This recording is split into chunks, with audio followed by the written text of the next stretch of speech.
En México hay votaciones electorales cada 3 años para elegir distintos cargos públicos. Sin embargo, existe una creciente tendencia de anular el voto, debido a la desaprobación y descontento de la población. En las elecciones federales del 2009, el voto nulo adquirió su mayor auge. Así, distintas voces autorizadas se promovieron a favor del voto nulo, como José Antonio Crespo, Lorenzo Meyer, Sergio Aguayo, Denise Dresser, entre otros.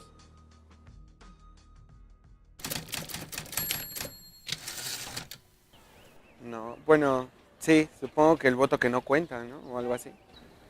Pues es como una forma de decir, güey, no hay para dónde hacerse.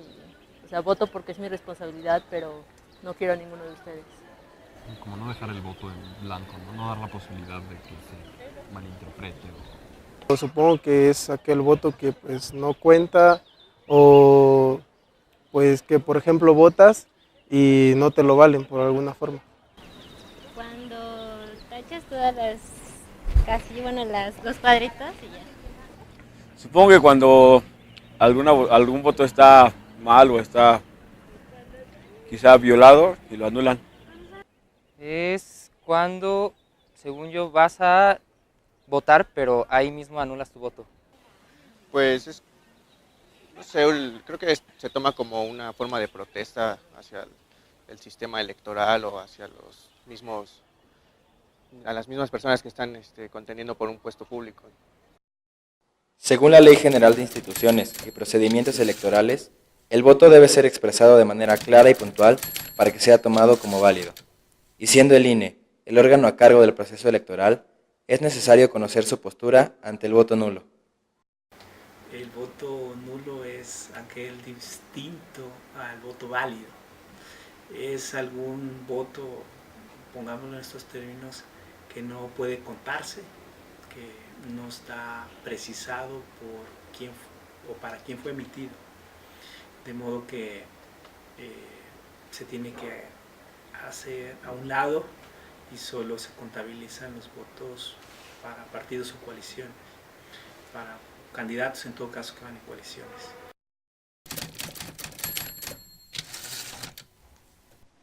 Pues no creo que sea muy útil el voto nulo. Creo que al contrario, ¿no?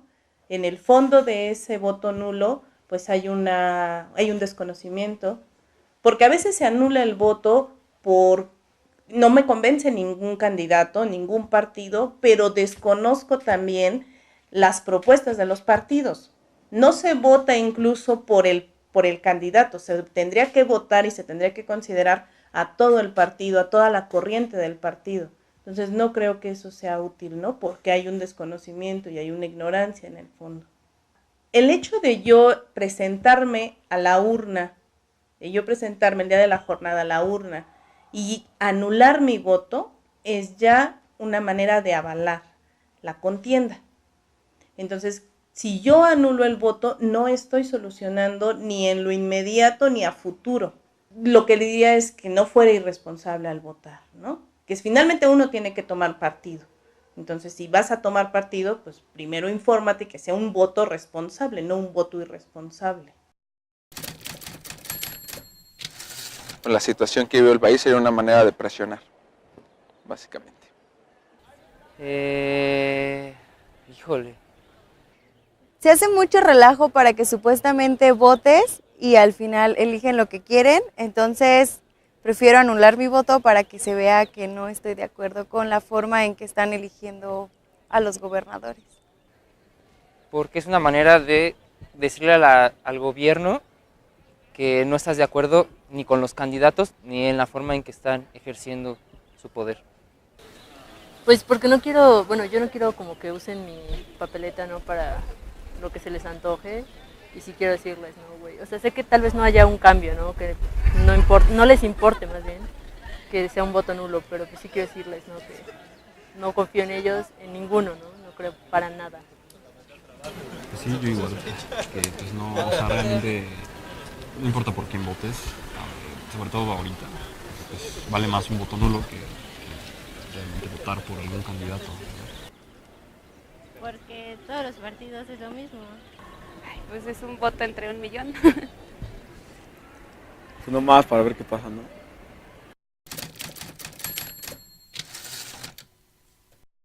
Votar por el menos malo. Cuando oigo esa propuesta que hacen muchos en este país, siento que coloca la vara de medición al ras del suelo. Básicamente, votar por el menos malo sería decirle a México, a los mexicanos, a los ciudadanos, que no tiene derecho a aspirar a más. Sí, muchas veces decimos, ¿cómo puedes tú votar por el menos peor, no? Como si eso fuera algo indebido. Pero si es más bien elegir de entre lo que hay. Esto es lo que hay. Entonces, ¿qué me conviene de lo que hay? Recuerdo ahora, por ejemplo, a Lucrecio, que es un filósofo romano, que hablaba él del aura mediocritas, que es la dorada mediocridad, ¿no?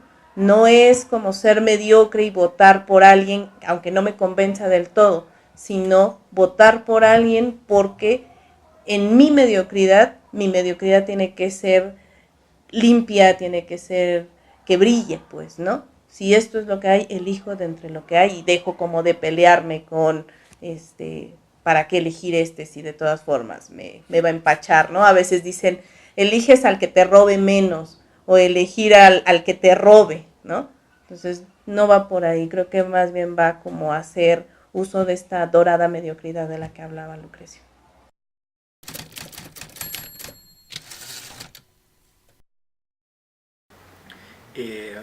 Observamos que ya no tanto se está hablando del voto nulo, sino en unos sectores muy específicos de la necesidad de que no hubiese elecciones. Esto ha surgido para algunos a propósito de los trágicos hechos de Ayotzinapa. No existe en el diseño legal la posibilidad de no elecciones. Es decir, todo el diseño legal está destinado para que sí haya elecciones. El que un voto se anule no significa otra cosa, sino simple y sencillamente dejar de participar en la decisión de quién va a ocupar un cargo público. Como es absolutamente legítima el planteamiento de algunos que dicen que no debe haber elecciones. El problema es, insisto, como posicionamiento público, pero yo creo que es una responsabilidad de todos preguntarnos ¿y luego qué? Sí, anulo el voto, bien, ¿y luego qué? ¿Cuáles son las consecuencias de eso? Que no haya elecciones, ¿y luego qué? Y al final del día nos vamos a dar cuenta que las elecciones sí tienen una función civilizatoria, no nos van a resolver los problemas, pero son una manera fundamental, uno, para procesar pacíficamente el pluralismo político que nos caracteriza, las diferencias e incluso los conflictos que se te presentan entre nosotros. Para eso sirven las elecciones, para encauzar pacíficamente las diferencias y las controversias y el eventual conflicto, y aunque no nos resuelven el problema, pues por supuesto que sirven para integrar los espacios de decisión pública. Los efectos del voto nulo son 3. Se remueven de la votación y no se contabilizan. La posibilidad de repetir los votos recibidos. Posibilidad de que un partido pierda el registro a menos de que junte el 2% del total de los votos. En la mayoría de los países de América Latina, el voto nulo no tiene efecto alguno. En países como Argentina, Perú, Costa Rica y Brasil, votar es obligatorio por ley y la abstención es sancionada. Pues dada la poca participación que tenemos en el país de las elecciones y la gente que se acerca a votar, pudiéramos iniciar con eso, ¿no? Que la gente fuera obligada a votar. Ahí habría que señalar, ¿lo hago por deber o lo hago conforme a deber, ¿no? Son dos cosas distintas. Bueno, el filósofo Immanuel Kant decía que cuando uno hace las cosas conforme a deber es que estoy obligado a hacerlo. Voy a ir a votar para que no me multen. Lo ideal sería ejercer el voto por deber. Estoy convencido de que lo tengo que hacer, pero en el inmediato podría solucionar que me multen, entonces yo ya me presento a la urna. Después tendría que ser un segundo paso, ¿no? Si yo ya estoy en la urna, entonces, ¿de qué manera voy a ejercer ese voto? ¿Anulándolo o inclinándome por algún otro candidato que tenga posibilidades incluso también, ¿no?, de ganar la elección? Tengo conocimiento que algunos países sancionan económicamente al ciudadano que no va a votar.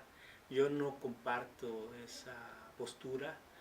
Yo creo que la participación electoral, y no solo la participación electoral, sino la participación política en general de los ciudadanos, haciendo política desde la sociedad, no necesariamente desde los partidos, debe ser el resultado de un proceso de maduración precisamente política de los mexicanos y las mexicanas. Tiene que generarse el hábito, la conciencia, la convicción de los mexicanos de que hay que participar en la vida pública, y no solo incluso yendo a votar, sino después dándole seguimiento a lo que hacen y dejan de hacer los gobernantes. Entonces yo le apostaría más a un camino ciertamente largo, difícil, que es el de crear conciencia ciudadana, en vez de exigir y reprimir con una sanción al ciudadano que no vote.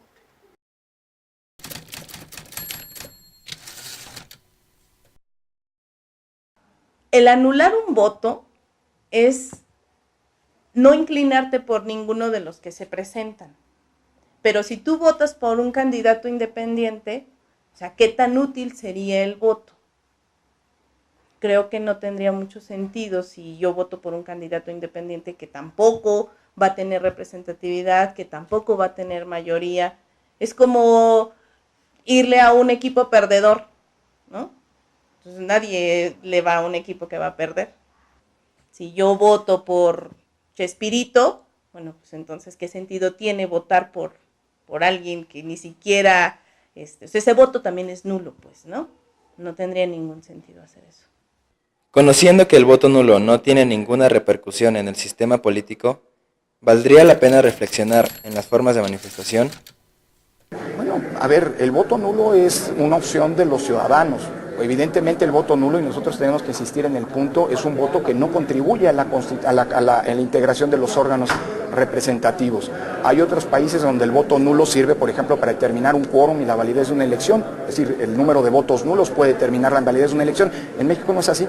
El voto nulo es un voto que simple y sencillamente no es contabilizado o tiene un efecto meramente estadístico y no es contabilizado para la integración de los órganos representativos. Las elecciones no nos van a resolver los problemas, pero las elecciones, si no les damos su justa dimensión y relevancia, sí se pueden convertir en un grave problema para el futuro democrático de nuestro país, particularmente en caso de no realizarlo. El voto nulo parecía ser una manifestación efectiva ante los malos gobiernos, pero al carecer de valor jurídico se convierte en mera estadística.